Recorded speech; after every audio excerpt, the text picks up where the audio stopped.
শ্রীরামপুরে গঙ্গার পাড়ে মিটিং করতে এসে গ্রেপ্তার 7 জন সাইবার প্রতারণা চক্রের সঙ্গে যুক্ত বলে অভিযোগ।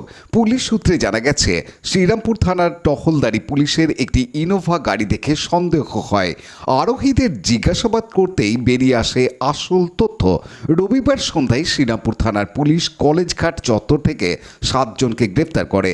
ধৃতরা হল MS Ramesh, Vinod Gangadharan M, Pattujan, Samuel Jones, Naushad Sheikh, Sabiruzzaman Gazi, Sumit Sharma ও মোহাম্মদ আজাহার। প্রথম 4 জনের বাড়ি দক্ষিণ ভারতের তামিলনাড়ু ও কেরালায়।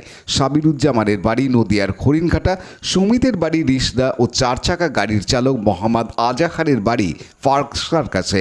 ধৃতদের কাছ থেকে 10টি মোবাইল ফোন, একটি ট্যাব, একাধিক ব্যাংকের পাসবই, চেকবুক ও ইনোভা গাড়ি বাজেয়াপ্ত করেছে পুলিশ।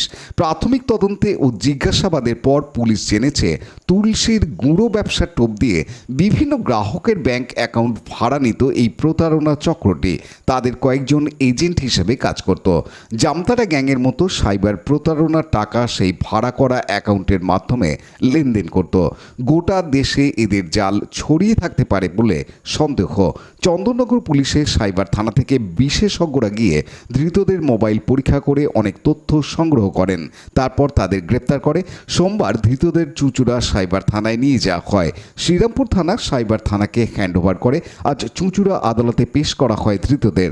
পুলিশ সূত্রে জানা গেছে, প্রতারণা চক্রটি যেসব অ্যাকাউন্ট ব্যবহার করত তাতে বহু টাকার লেনদেন হয়েছে বলে জানা গেছে তিনি।